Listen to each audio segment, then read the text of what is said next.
in our style of meditation practice, we rely on many different texts, but the writings of 13th century Zen Buddhist teacher, Zen master Dogen, is one of our main teachers. And so he wrote that meditation we should have, he called Shō Shin, Shōtai, the upright body and the upright mind is how we should try to practice meditation in the style of how Shakyamuni Buddha practiced under the Bodhi tree. And what is meant by upright body and mind means that we,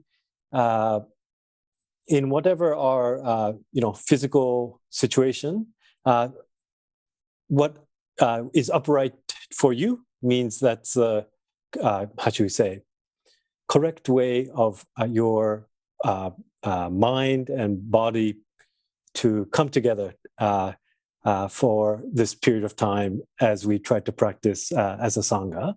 And so, generally speaking, if you're sitting in a chair or if you're sitting on the ground, it doesn't matter the actual position, but you should set for yourself for the time of the meditation practice some determination that I will sit in this, become still in this posture for some time. And we use the phrase nanakorobi yaoki in the Japanese way, when it means 7 times we fall down, but 8th time we get back up. And so what that means is that if we set in our minds a determination that I'm going to be still in such and such a posture for this period, then we try to maintain such a posture. But when we notice that we fall down, meaning our mind wanders somewhere else or our body, we thought we would be upright like this, but then it starts to bend over to the left or to the right, we make an awareness of such a thing, and then we correct, and we come back to upright one more time.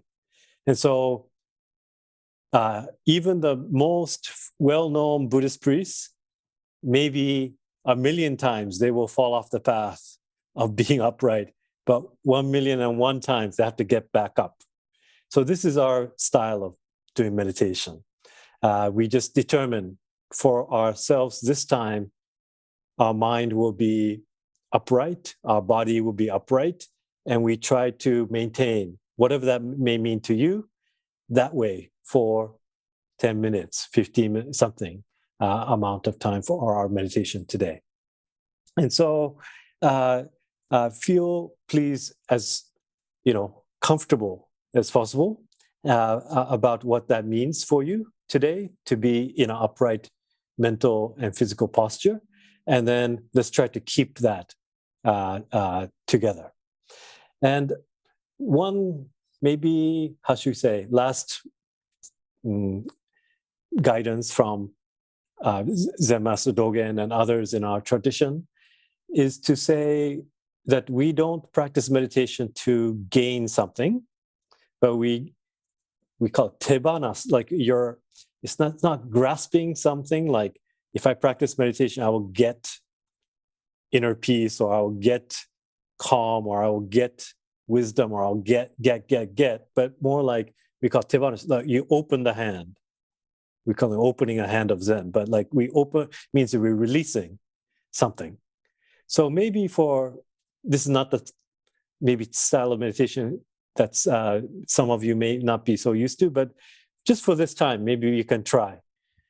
We try to maintain uprightness, but we open our hand, meaning if we fall down, no big deal. We just get back up. If we, how should we say, our mind is not, so concentrated, so calm today. It's okay. It's okay. We can just release each time we notice that. And so that way we try to, we say, activate the, how do you say Busho in English? Maybe like the Buddha inside of ourselves. We activate.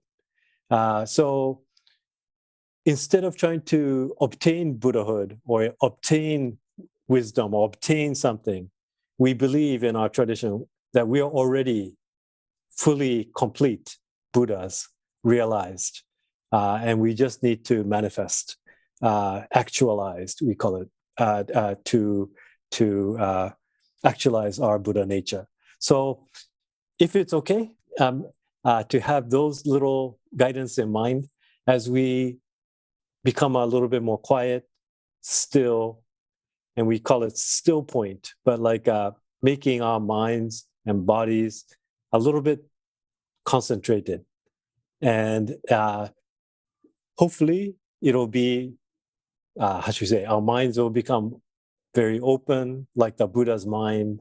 We will become very grounded, like the Buddha under the Bodhi tree, because we are tapping into our very, very original, nature. And so let's try, if that's okay, this kind of practice of releasing all the kind of surface level things. We open our hand and release from our mind, from our body, any kind of stressful, unnecessary stress or unnecessary, unhelpful thoughts and emotion or bodily constraint or tightness, releasing. And for the next while, let us try to, together as a Sangha, practice being still. And when you fall off, let's get back upright one more time.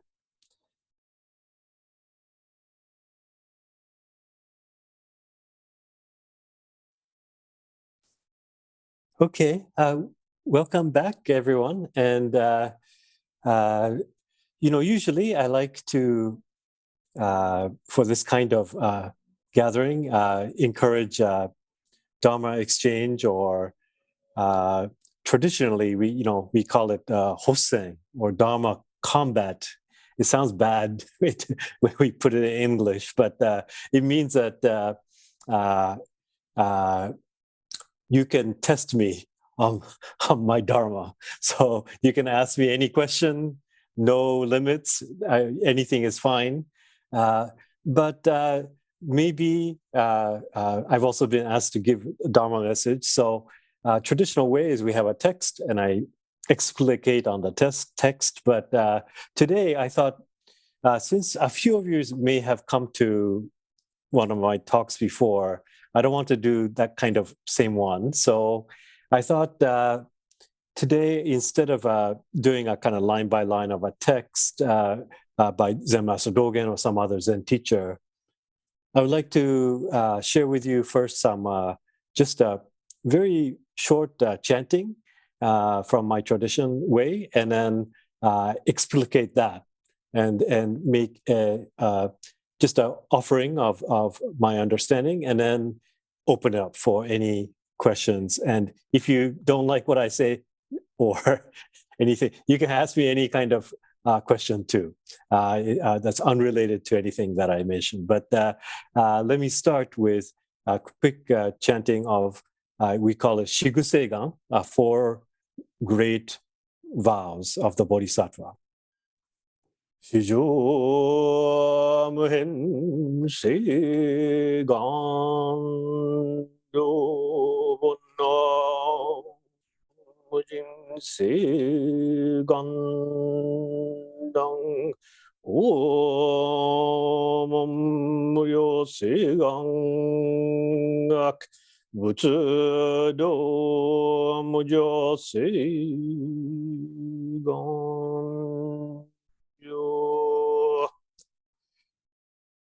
Beings are innumerable. We vow to liberate all. Delusions and greed are inexhaustible. We vow to break them all. Dharma Gates are without measure. We vow to study them all. The Buddha way is without comparison. We vow to actualize it. This is my best way I could try of translating 4 lines I chanted into English way. And maybe I can say a few words about that. And I think I gave a title for this talk that will hopefully become clear if I try to talk about these four lines or vows of the Bodhisattva. So the first line says, Shujo Muhen Seigando, beings, or very precisely sentient beings, are innumerable, yet we vow to liberate all. And so it means, this of course comes from Mahayana Buddhist way of thinking, that all beings, without exception, have the, I earlier kind of referred to Buddha nature. And so in the realm of suffering and in the realm of release from suffering, the way of the freedom or the Buddhist way of liberation, our lives are, how should we say, interlinked. We both share, everyone shares some suffering. And the vision that the Buddha gave to us, I think, is encapsulated in Avatamsaka Sutra, that our world is like a beautiful jeweled net. Like each one of us are like a jewel, but we live suspended and interconnected and interlinked with each other in this infinite net, the sutra says, that is without limit, north, south, east, west, 10 directions. And so I always like to imagine like it's like a tennis court net, it has those little knots in it.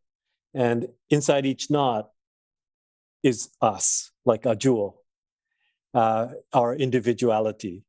But this tennis court net is not one dimension, two dimensions. It extends in so many directions.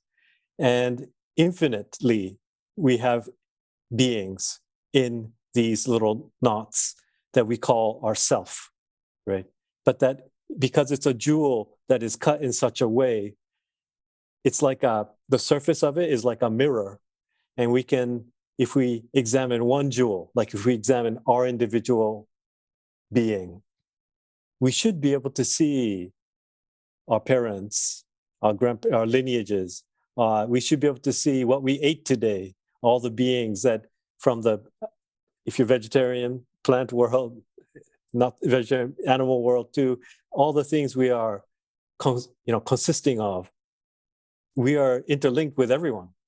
And so the first line of Bodhisattva vow means we first have to see our lives, our suffering, but also our freedom is interlinked. So that's kind of point one, but point two of that line is when we take on the vow of Bodhisattva, it means that we have got this impossible task of trying to liberate everyone, and yet it's the only possible task because everyone liberating together is the only way of liberation. And so it's in a way, a very simple yet very hard to do. Buddhism, that's basically Buddhism. Buddhism, very, very simple, but hard to do. So the hard to do part is if everyone is interlinked, it means everyone without exception. Shujo Muhen Seigando, that's it's from the Lotus Sutra. Even Ichantakas, everyone, no exceptions, are intertwined with us. And everybody's freedom is intertwined. So that means that even people we don't like, people we think are not so nice people, is interlinked with, So that's the first impossible Bodhisattva vow. There's four of them. We chant every day in the monastery. But that's the first big one. Shujo Muhen Seigando, sentient beings are innumerable, yet we vow to liberate all. Second line says, Bonno Mujin Seigandang. Bonno, it means like delusions and greed. Mujin means are inexhaustible, and yet we vow to. Dang is kind of like break. That's how I translate. We try to break the pattern. in as you, I think this is familiar to everyone already, but in Buddhist thought, we have an idea of dependent origination. Things are interlinked. This becomes that becomes this. There's a theory of karma in Buddhism. But then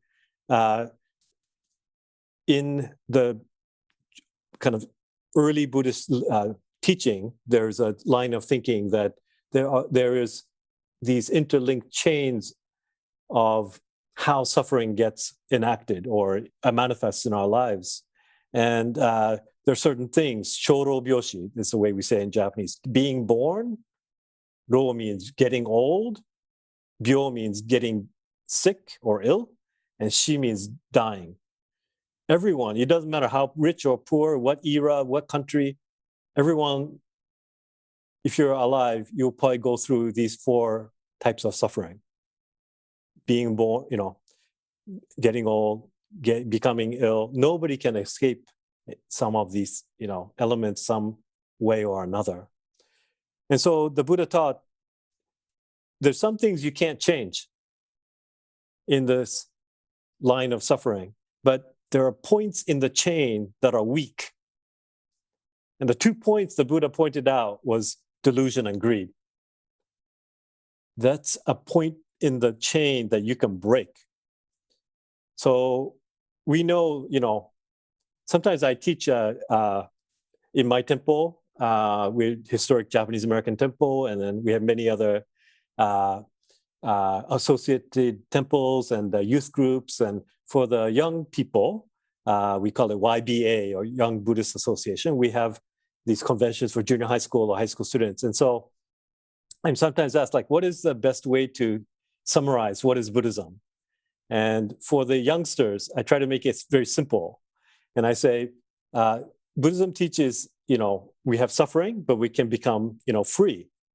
And the formula, if you had to kind of put it into a very compact formula, is wisdom times compassion equals freedom. And it's got to do with these, where you break the chain. You can break the chain of delusion, because we have many of them, but it causes a lot of suffering, right? When we're not seeing things, clearly. We have some delusions and ignorance and so forth. But the medicine for that is wisdom. And the same thing, all of us have greed. And this is one of the main ways and contributing factors to the suffering of ourselves and other people. But the Buddha gave us a medicine called compassion. So we use these medicines, and the classic imagery is, of course, of a bird that needs 2 wings. One wing is called wisdom, other wing is called compassion, and it needs both the wings to really fly properly to freedom. And so Bondo, that second line, is hinting to us where the touch points we can do something about suffering. Because that's whatever, not everybody belongs to my lineage of Buddhism in this meeting. So we all have different lineages and different teachings. But I think all Buddhist people, we agree, we are not here to create more suffering. We're here to alleviate the suffering. And the main techniques so kindly provided by Buddha is wisdom and compassion. We try to multiply those things to get the freedom. So that's the second line of the text. And the third line says, Homon, Muryo se gangaku. Homon means Dharma Gates. Muryo means like without measure, meaning kind of like the Dharma Gates are everywhere. Today we have a Dharma talk, or maybe you read the Lotus Sutra, or maybe there's a formal ways to learn the Dharma, and the entryways into the Dharma are not limited, though, to these formal ways. Homomuryo means like you can be at a traffic light and it's annoying you because that's a Dharma gate. Anything in our life, you're having an argument with somebody at work, can be a Dharma gate. And so Seigangaku means like we can study anytime. Can be a good moment of entering a gate into the Dharma. So that's what the third line is for Bodhisattva. It means that we don't have to be in a formal setting, a wind blowing.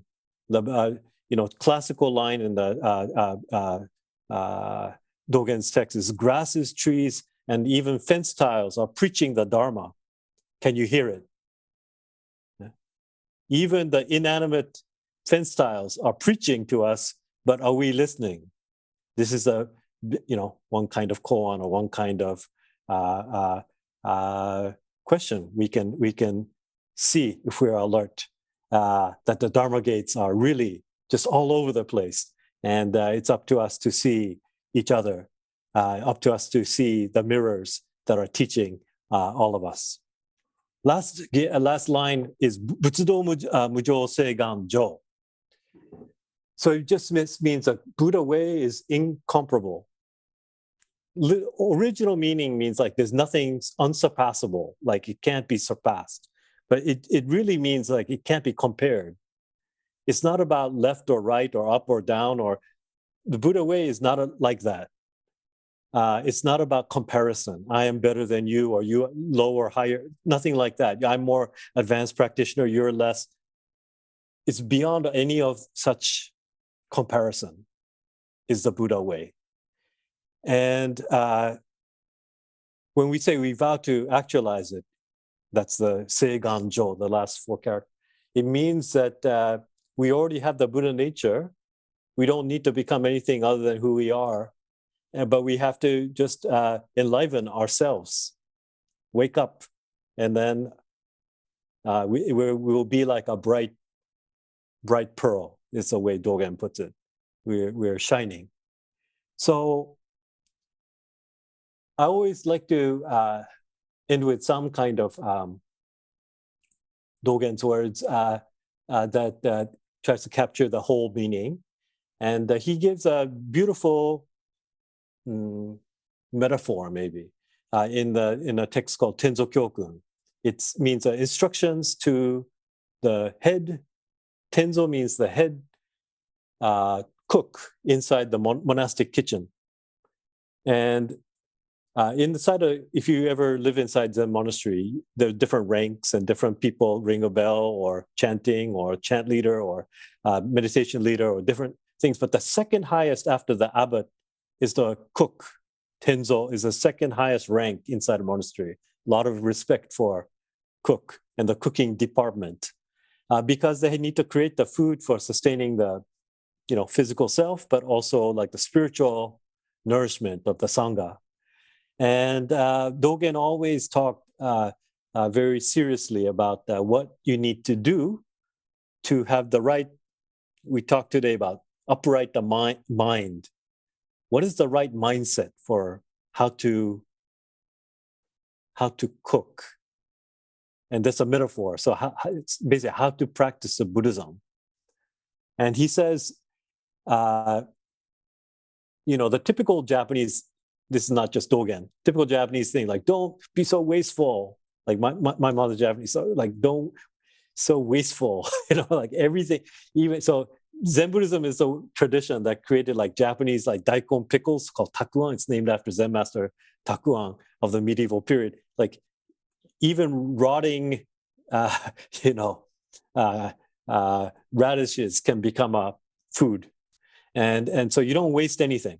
But Dogen says to be a good Zen monastery cook, you should, number one, learn and take an inventory of what is in the kitchen. And then he says, number two, once you have a good understanding of what is in the monastery kitchen, you should try to have attitude, a mental framework, perspective that says, I'm going to make a best possible meal with what I have, not for my own glory or fame as a cook or something, but for the sustaining the physical and spiritual health of the Sangha. And you do, create food that way. It's a contribution to the monastery of the highest order. And the metaphor, of course, is the fact that we ourselves, our body and minds we talked about today. This is our kitchen. And first, we have to take an inventory. Who are we? That's a very basic Buddhist question. Who am I? Yeah. And we have to know ourselves without delusion or greed, as it is. And sometimes when we look carefully into the mirror and we look at ourselves, that's a meditation. Then we can see ourselves, and we may have some very wonderful aspects of ourself, but also perhaps some, rotting cabbage or some other things that are not so nice. That is, if we're honest with ourselves, is part of who we are.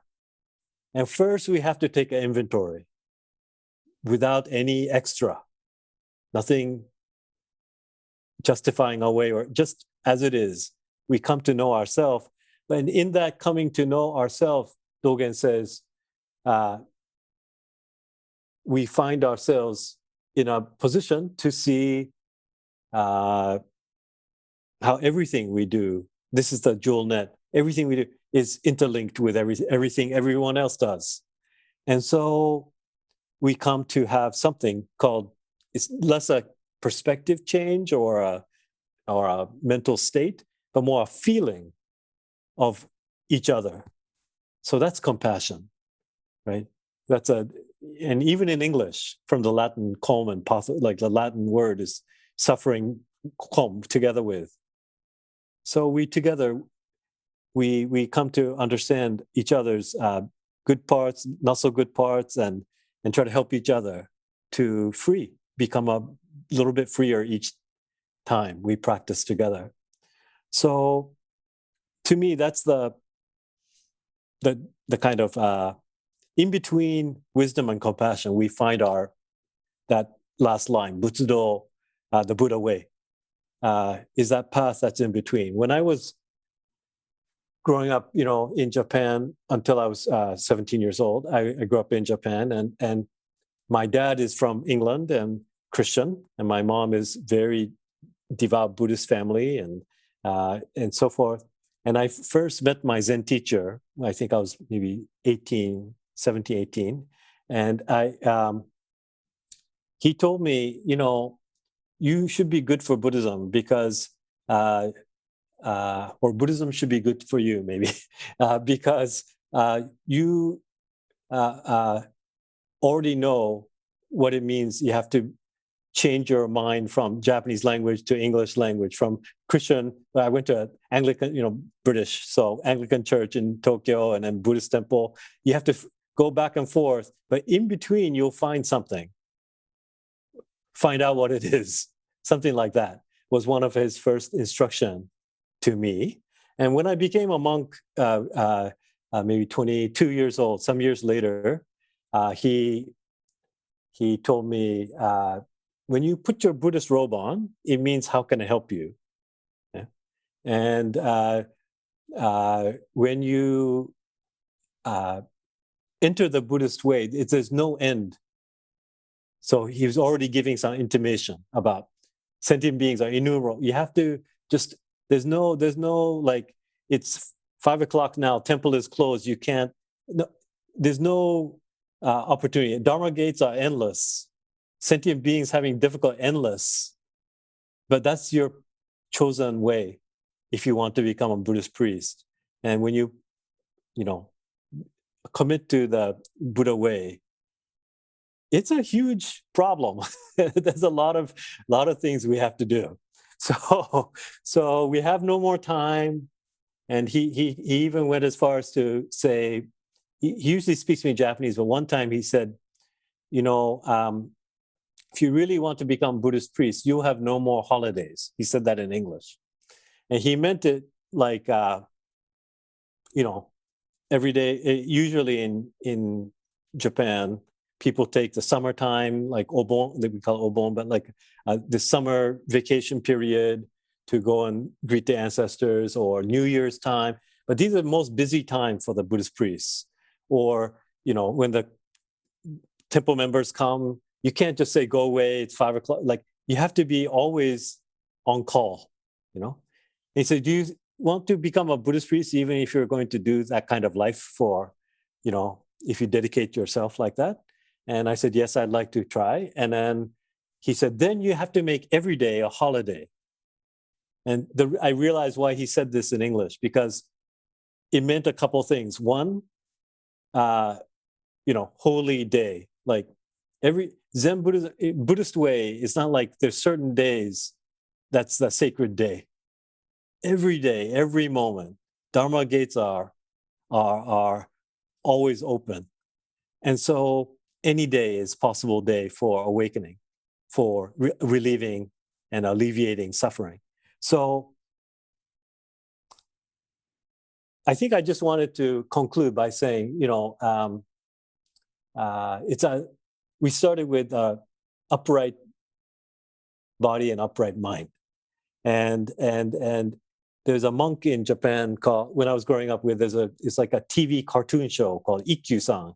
It's like a kind of silly 12, 13, 14, 15-year-old monk in a Zen monastery in the medieval times who plays pranks and tricks on the other monks and whatever. And his name, Ikkyu, means one rest. One Ikkyu, one rest. So that's the mind. We're very, very busy in our contemporary modern lives. And we yet found some time to take a big, huge in-breath and out-breath by joining together here. That's like a rest. But our whole life can be a rest. Even in the most busy time, stressful time, difficult time. It's possible that nobody can, how should we say, there are many things people can take away from you. Your job, your freedom, other thing, a lot of things. But if your mind is upright, it's quite good because we can have that very strongly. So I want to just maybe end like that and then open for any of your Dharma questions.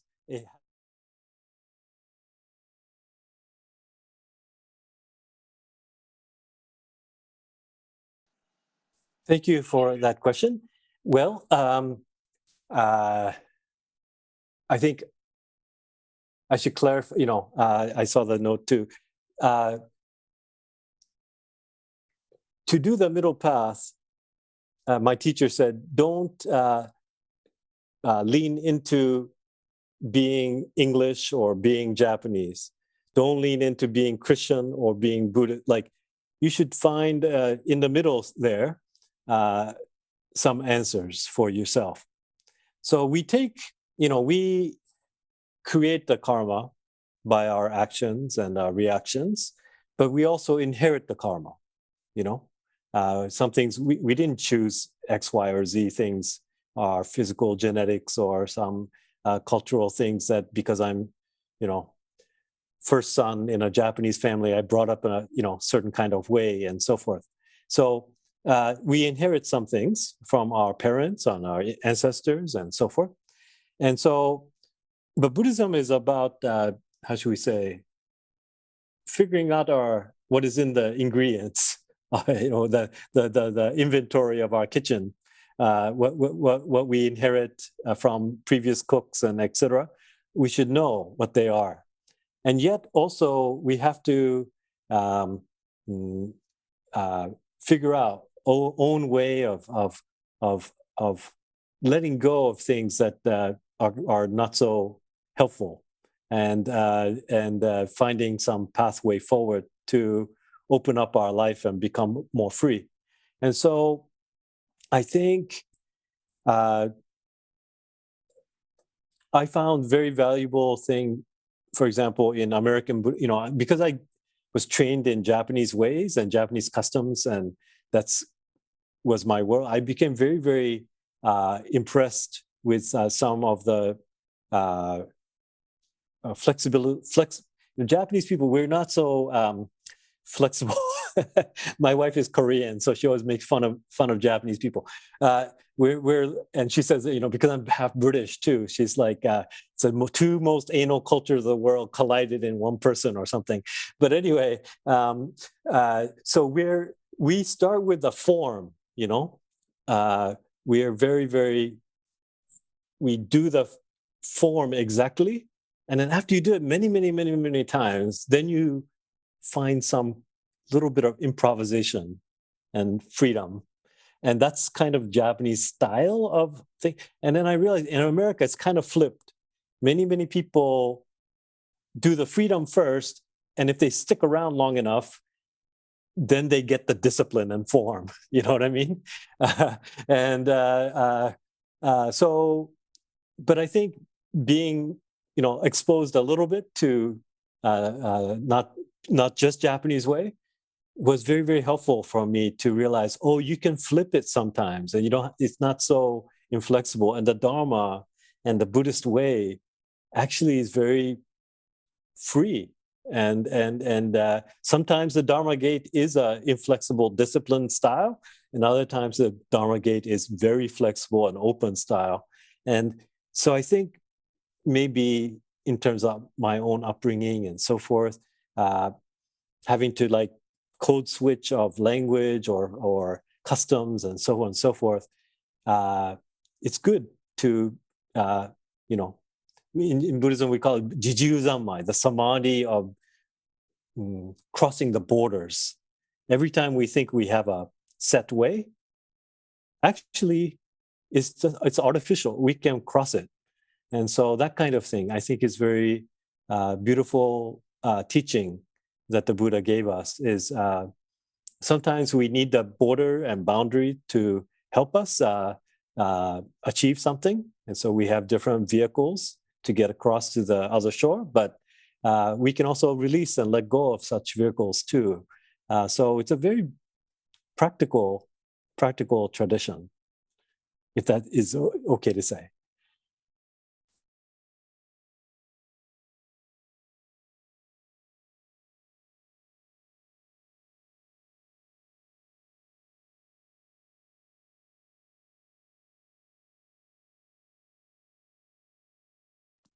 Well, thank you for your question. I don't know if I have any good answer, but all in a way, what you're saying is quite right. That any feeling is a natural consequence of our karmic situation, right? So whether it's hatred or happiness or it's just a natural emotion that we might feel. And then the next question is then how to think about it in terms of usefulness for liberation, right? So if it's useful, some feeling, one feeling over another feeling over another feeling or another, then we pick the one that is useful. So that's one way to think about it. And so if the hatred is useful to become free, it's a natural thing. So why not? But if it's not so useful, then not so useful. So it's that's one level. One level. And another thing in the Zen tradition we say is, if you have one thing that is stuck or bothering you for a long time, and for some people, it may not be the feelings that we, in different cultures associate positive or negative things with certain feelings, right? And either way, if you stick one feeling for a long time, actually you can't sustain any. You can't. Buddhism teaches everything. Nothing lasts forever. So even hatred, if it's causing you a problem, and if it's not, then we just with our everything as it is, as it is. But if it's causing you a problem or causing your people around you a problem, then one way to solve it is then hate for a long time. Because it's unsustainable. It can't be done, actually. If you try to do it for a long, long time, it's really hard. In meditation, try to do it for a long time. It's hard to sustain. Just like trying to be very, very happy, you try it a long time, it can't sustain it. So nothing, lasts. So that's one useful thing too, for Buddhist perspective, is everything will change. So these, I don't know, I'm probably not speaking directly to the things, but I'm just sharing in my tradition how we think about emotion, because they can't last forever, and sometimes they're helpful and sometimes not useful. And at least from one perspective, that's the measure. Is it useful to alleviate the suffering and help you become free, or not? And then we make our judgment calls based on that.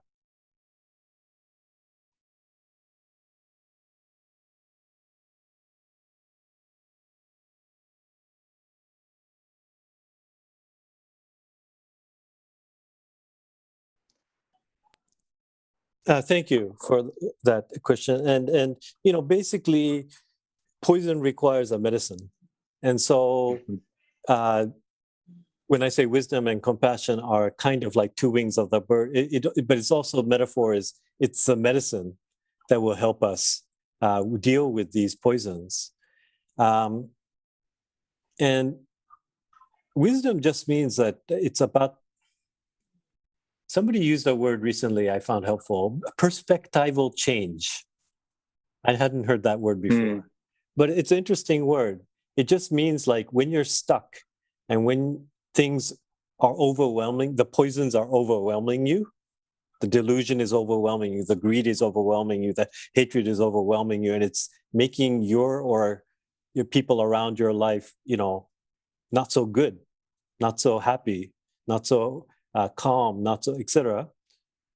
Because usually those things will do that, make it worse rather than better, those three poisons. So it means that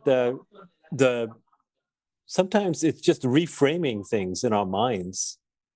And sometimes, Shunryu Suzuki used to teach, like, when you have the three poisons, it's like they're kind of like engrossing upon, they're coming and you can't see past them. Like, it's like this.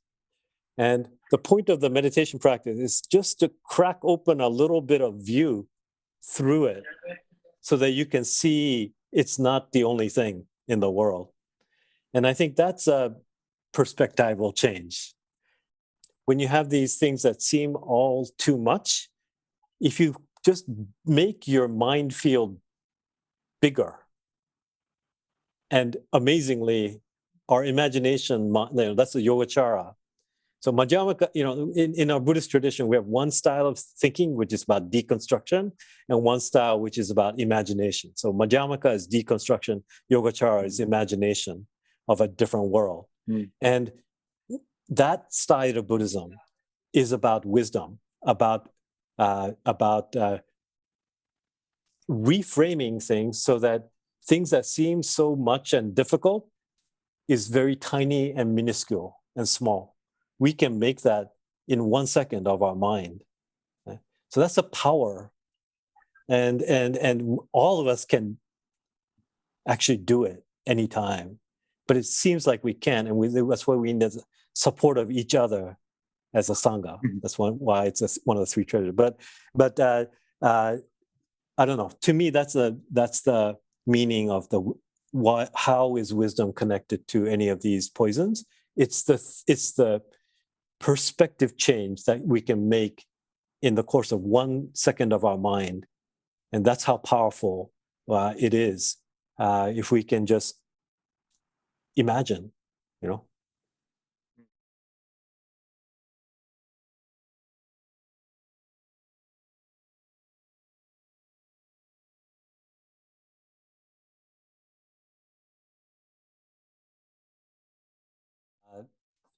I guess that was what I was so impressed by the people of that time.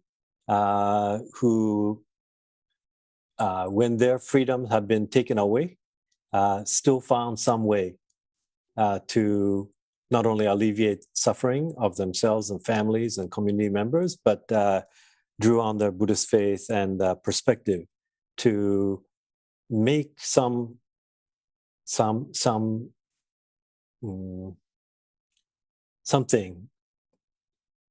a lotus flower outside of the muddy water, that kind of idea. So that's a thing that struck me the most of how people in that time, they were not necessarily, scholars, or they just did it in their own lives. They made them beautiful home Buddhist altars out of found desert wood. They would take a carrot from the mess halls of their camps to carve a baby Buddha statue for Buddha's birthday, because when they had the forced removal from their homes and incarcerated, they didn't have time to take statues and so forth. It's making something out of the karmic situation you're in and trying to do something that's just, ordinary people embodying some very, very beautiful Buddhist way of living. So that was my appreciation for what those ancestors of our Buddhist, American Buddhist tradition today. We have these everyday people who embodied the Buddhist path. And so it, inspires me, because it means that anybody can do it anytime. It's not, or sometimes it's the hard times when we are called to do it more, not because we want to, but because we have to. And it's the way we survive and persist and can have something to transmit. That's what, to me, that's Dharma transmission. Duncan, we're almost out of time. We are out of time. And a couple people asked, and you addressed a little bit, the formula. So perhaps briefly you can touch on it. One person asks, the formula is compassion times wisdom equals freedom. Why isn't it compassion plus wisdom? I just thought it's kind of like a multiplying effect more than an addition or something like that, was the way I was trying to explain it to the junior high school students. It's kind of like, it's not a simple addition. It feels to me like they inform one the other. Like when we multiply our compassion, then our wisdom becomes like a Manjushri sword, much sharper. And when we have only the wisdom and we don't increase and multiply our compassion, it becomes a kind of dry and unfeeling kind of pathway. So it's a kind of like, it seems like multiplication to me. And that's the energy that makes it fly, that makes the bird fly. And I use the word freedom and instead of liberation or whatever, because it came in the context of like, they were being harassed by some Korean American kids who are like wanting them to go to like, many Korean American people are evangelical Christians. So they're trying to say, why don't you come to our Sunday, church on Sunday or Bible study class? And they were like, Reverend Williams, we need some easy way to explain what is our Buddhist faith, and that we already are, Buddhist, and we don't need to go to the Christian church. And I was like, sometimes in America, if you use the word freedom, very few people are anti-freedom. And so, sometimes we say enlightenment of the Buddha, awakening of the Buddha, liberation. But I was like, just use the word freedom. Then it's very hard for them to argue with you. So that's kind of how that formula came together, was wisdom times compassion equals freedom. It's a little bit of that kind of like, because sometimes in Asian American communities, especially if you're a first generation, like there's this pressure, there's a kind of Anglo-Protestant, Anglo in the sense of both whiteness and English only. and then Protestant kind of like normativity that people face, and there's a kind of pressure to be like, if you really want to become American, you need to become Christian. That kind of pressure is on a lot of people who are immigrants from Asia. So I was like, just use the word freedom as the goal of Buddhism, and that will make it easier for them to swallow that you've got something of value or something like that. Jiho samshi shi hisombu samoko samoko ja o